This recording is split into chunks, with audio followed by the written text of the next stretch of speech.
How you doing, everyone? My name's Steve Elton and I'm from Hope Springs Church, and I'm here with the latest part of our Hope Again series. I'm standing in front of this beautiful stained glass window because what I want to talk about today is painting a hopeful imagination. And whilst this hasn't been painted as such, it does capture some of the colour and some of the vibrancy of what I believe God is wanting us to do when it comes to being able to hope again, being able to see the new possibilities and the new colours and the new vibrancy that's available for us as we move into the future.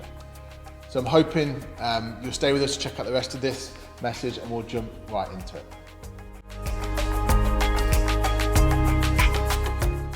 Now, we hope that you've all been able to check out and have enjoyed the last few episodes and parts of this series where the musicians and singers who put together the 3 songs we did, Resurrecting, When I Survey and Glorious Day, have taken time to reflect on those songs and just to think about why those songs help them to hope again. Because that's been the whole theme and whole aim of what we wanted to try and accomplish by sharing this series, is to want to help us all to hope again. Because as it's been mentioned probably too many times now, the last 18 months have certainly challenged our ability to believe that there's a new day and a better future coming. And therefore we wanted to take the time in this season to just help us all to hope again, to do things in an intentional, deliberate way that might just stir up that hope on the inside of us. That so often it's very challenging and very difficult to hope again when we're faced with hardships and difficulties, and it's so easy and so normal to kind of just lower expectations, or to just give up hope, just to kind of go along with the flow of whatever may be will be. But actually God is calling us to intentionally put a stake in the ground and hope again, to paint a hopeful imagination, to build something that just demonstrates the wonder and the awe and the vibrancy of what he has made available for us as we move in to the future and a brighter tomorrow.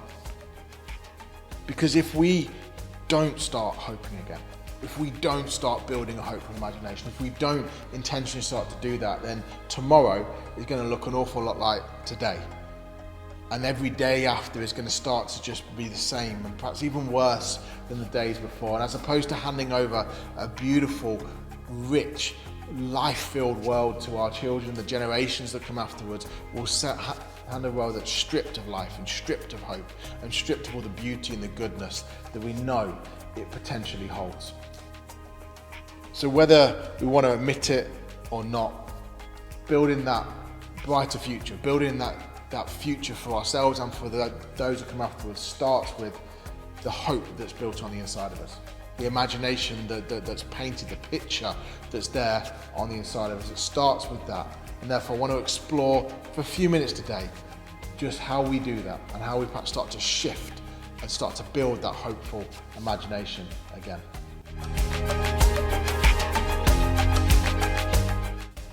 Now, the challenge to hope again is a tough one and maybe an unfair one. But it comes from one tired wannabe hopeful to another.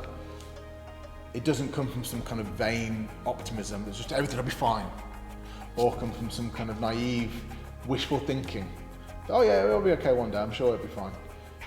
It comes from a place of knowing the kind of darkness that comes with a kind of sadness of things not being the way that you hoped they would be, or the disheartenment that comes from disappointments of things not turning out that way, or the oppressive presence of depression that just crushes every dream you possibly have. It comes from that place, and yet in that place, seeing Jesus.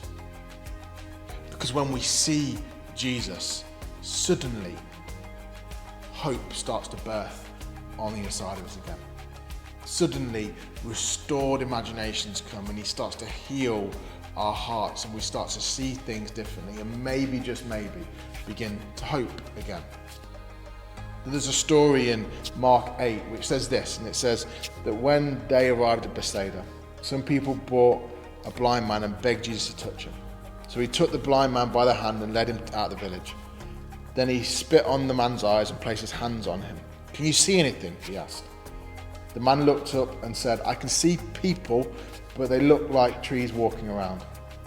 Once again, Jesus placed his hands on the man's eyes, and when he'd opened them, his sight was restored. He could see everything clearly.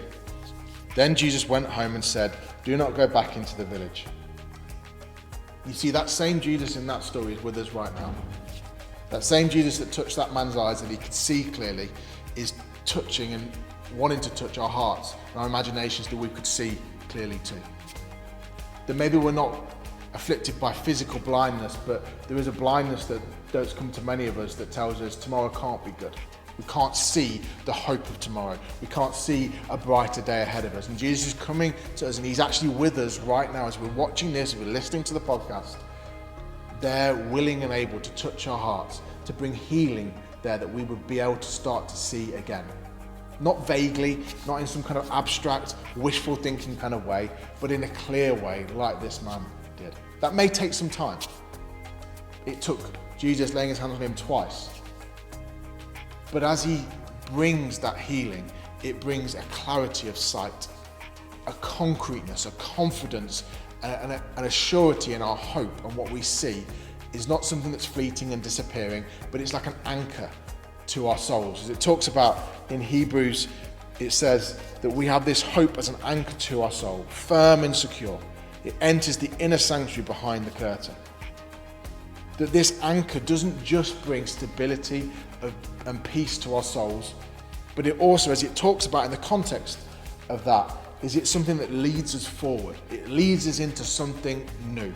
It takes us into a brighter day. That's what hope does for us. It brings stability to our souls, and it leads us into something new.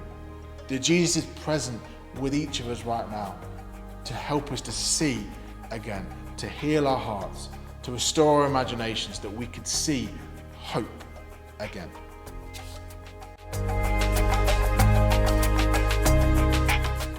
Over the next few weeks, as part of our Hope Again series, we're going to have a number of people share testimonies of things that God has done in their lives. And these are wonderful accounts of Jesus at work in their lives, and things that people who share them really treasure and really value and are really significant to them, as you'll hear.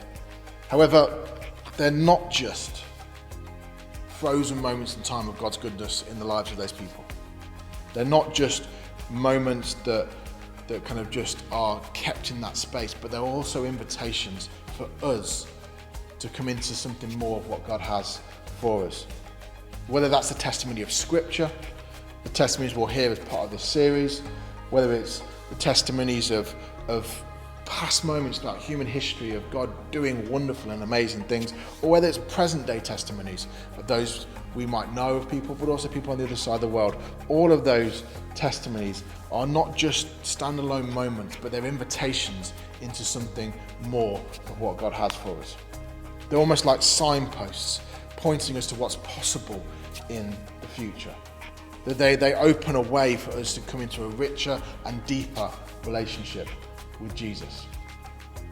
They help our attention be turned to him. As we talked about at the start, they help us to see Jesus, and in seeing Jesus, start to hope again, start to be able to have our hearts healed, our imaginations restored, and start to see the brighter future that's ahead of us. It talks about in Revelation 19 verse 10, it says that, "And I fell at his feet in worship. But he said to me, 'See that you do not do that. I am your fellow servant and of your brethren who have a testimony of Jesus. Worship God. For the testimony of Jesus is the spirit of prophecy.'" See, the testimony of Jesus, the evidence of Jesus' work in people's lives, is the spirit of prophecy. The spirit of prophecy is that creative and descriptive declaration that reveals what's to come. That when we realise that these testimonies that we hear and we might hear as part of this series are not just moments of goodness, of God's goodness in other people's lives, but they're actually a moment, a doorway to invite us into something new as well. We start to realise that these testimonies are prophesying the future. They're telling us what's to come. They're pointing towards this is what's possible. This is why you can hope again. They're starting to open up the pathways, open up the doorways, to lead us into a place of going, this is what I want you to come and step into. That as we pay attention to the testimonies of Scripture, of history, of those around us, those that we hear on as part of this series, it helps us to paint a picture, paint a hopeful imagination, build a hopeful imagination of what the possibilities of the future might bring. It's almost like these testimonies are huge pots of paint that we can dip our brush into and start to paint a more beautiful picture, start to paint a picture of what's possible, a more vibrant future as we dip into the different testimonies that might come. That it starts to open up doorways and pathways for us to start to move towards, because we hear of the work of Jesus in other people's lives. And it's not just for them, it's an example of what he wants to do in the whole earth, in all the world, in our lives as well.